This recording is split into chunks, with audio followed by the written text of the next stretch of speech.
my name is Pat, and you're watching Our Blind Perspective. Today's video is on Josh and how he rides a motorcycle on the racetrack. He's actually has raced professionally in motocross. We're out at his property in Colorado where he has built a track where he rides, practices, friends come out and ride and practice. I want to remind you that Josh is legally blind, and we're going to try today to show you what it kind of looks like in our video that we're going to talk about here in a moment. Josh is going to tell us a little bit about his safety gear. I want to first top off and say this. Do not try this at home. Josh is legally blind. He has Usher syndrome, he has tunnel vision, and he is deaf, but wears hearing aids to overcome the deafness. He has been riding a motorcycle for over 20 years. Do not attempt this at home. Josh is a professional, basically. He's practiced. He's done this. And I've accepted the risk that comes along with it. He's had broken collarbones, broken bones, accidents. He takes the risk, and he knows that's what that problem is. He also rides in full safety gear. Josh, starting with your boots, tell us about the safety gear you're wearing and why you wear it. Boots, number one important things, you just can't take the impact of the jumps and stuff without proper support. So we wear those, and then after that we go into knee braces. They keep your knees from ripping ACLs, stuff like that. And then we go into chest protectors. I don't personally wear one, but I don't race, so that's why I don't wear one. And then we have neck braces, or neck braces to keep our helmet from snapping our neck. Josh, back up a minute. What would you wear a chest protector for? What does it do?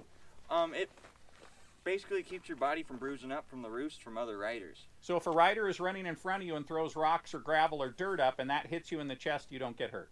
Yep. Okay, just perfect. In that area, though. Right, just in that area. If it hits your hands, your wrists, your shoulders, that's a problem. What other safety gear, Josh? I wear a helmet. Grab that and show him. Very important. And then I also replace it after any major wrecks or any time a good noggin happens. And I have goggles. I wear Oakley air brakes so that I can change out the lenses quite often. I have 3 different lenses, all different colors. And then gloves. And once again, Josh is a professional. Josh, why don't you put your helmet, goggles on? Let's get the bike fired up, and we're going to head out on the track. And piece by piece, we're going to show you how Josh does this.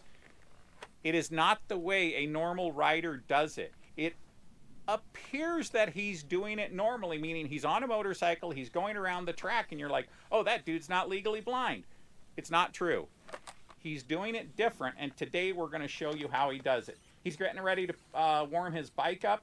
Very important. Bikes are very expensive, so he doesn't want to do anything to damage his bike. Josh does do all his own motorcycle repairs and repairs motorcycles for friends, and we're going to talk about that in a whole nother video.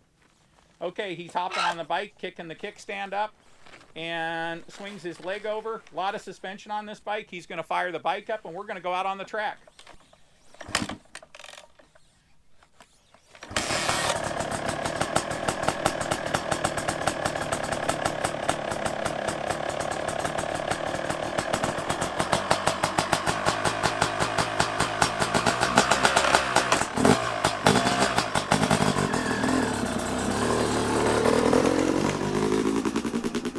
Okay, so we're going to talk here about how Josh does a corner.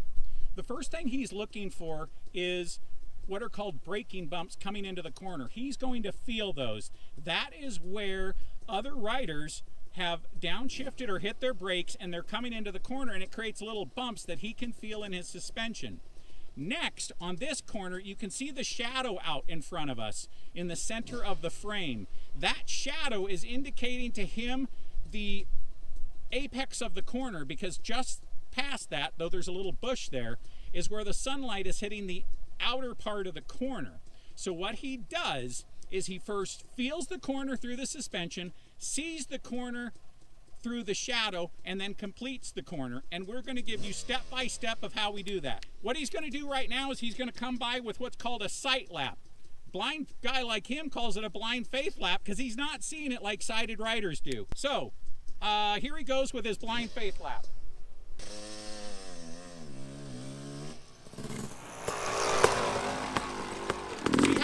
going slow.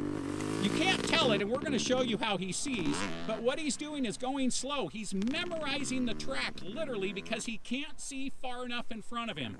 He's seeing well at about 15 feet in front of him. His next lap is going to be a little bit faster. More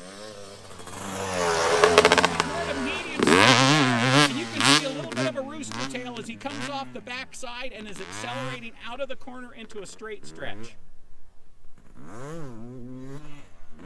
Next, I'm hoping he's going to get on it.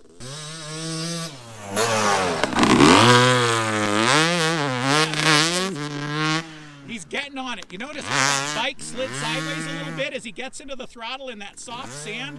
That's him getting on it. Now what I'm going to do is show you how Josh does doubles. So behind Josh are what are called rollers. Rollers are like long bumps. You'll see as he goes over the rollers, he gets a little bit of air, but not too much. The last roller is giving him the approach to the jump. So when he approaches the jump, on this jump, which he knows well, he's going to be either in third gear, low speed, I should say low RPMs, or second gear, high RPMs. Let's remember, he's seeing tunnel vision. What that means is, take your finger, your pointer finger and your thumb, make it like a penny, put it up to your eye, and look through it, and that's how he sees.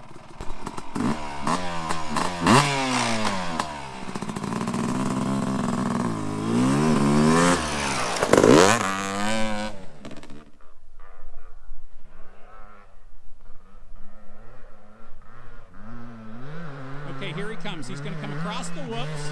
You're going to see him get a little bit of air up over the jump. Josh has problems with the dust and the daylight.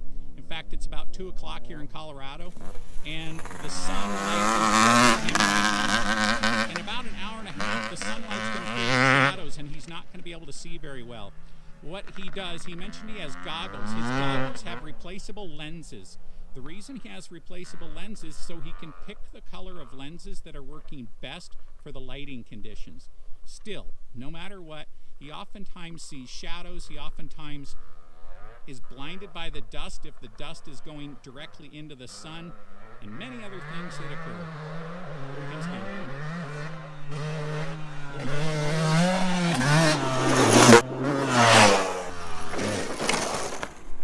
Okay, so here we're doing a, Josh, what's this jump called? A step up. This jump is called a step up. What's going to happen is you're seeing on the left-hand side of the video is where he's going to enter the corner. He has to slow down coming into the corner, and he's going to feel braking bumps there, where it's bumps where other riders have downshifted and hit their brakes, and it makes a bump, and then another bump and another bump. Josh is going to feel those braking bumps as he's coming into the corner, and he needs to slow down. Can't go into the corner too fast, crash. Josh has already had 7 broken collarbones. He doesn't need another one, and lots of other broken bones. He doesn't need more. So as he slows down into the corner, which is right about where you're seeing the shadow in the picture in the corner, he comes out of that shadow and he's going to feel acceleration bumps. That's where the other riders, sighted riders, have gotten on the throttle, and as they're getting on the throttle, the tire is kicking up dirt, making a little bump. That's what tells Josh, he's feeling it in the suspension, that's what tells Josh, get on it. For this step up, he must be in third gear, and what size throttle are placed in the throttle, Josh? Half throttle. Third gear and half throttle to get on it. Josh, let's show him how you do it. Okay.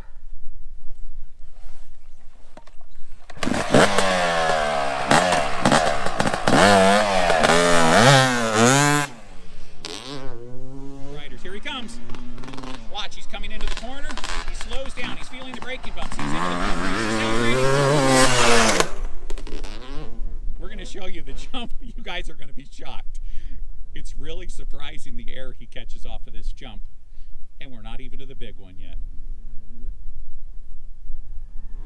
Okay, this is a second lap Josh is going to make. He's going to go a little bit faster. Hear him getting on the throttle a little bit more. Slowing down into the corner. Out of the corner. He'll do one more run for us. For you all, because I'm sure all you sighted people or even visually impaired people are going, there's no way. Can't be. It's really true. He's legally blind, has 10% vision left. That means he's just seeing like the tunnel. Here he comes again.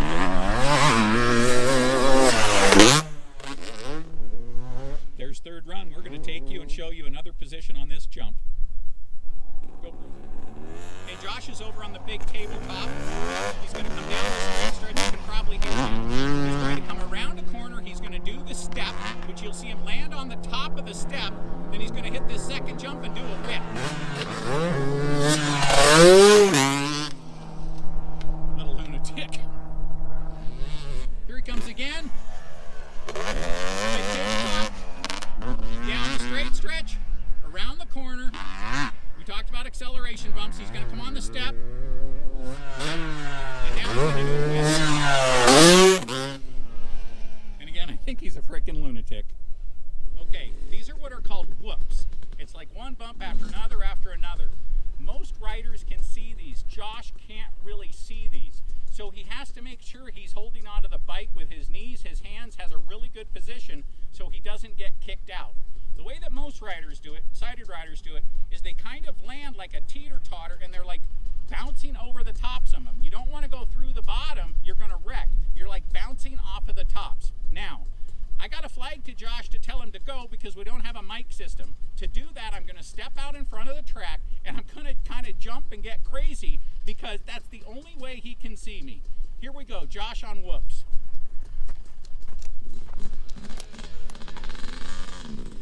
He saw me and here he comes.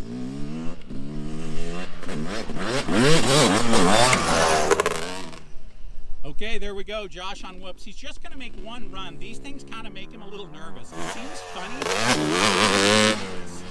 because if your front tire dives into the thing, you're going to wreck, and if your back tire hits too hard, you're going to wreck. I guess he's going to make it up.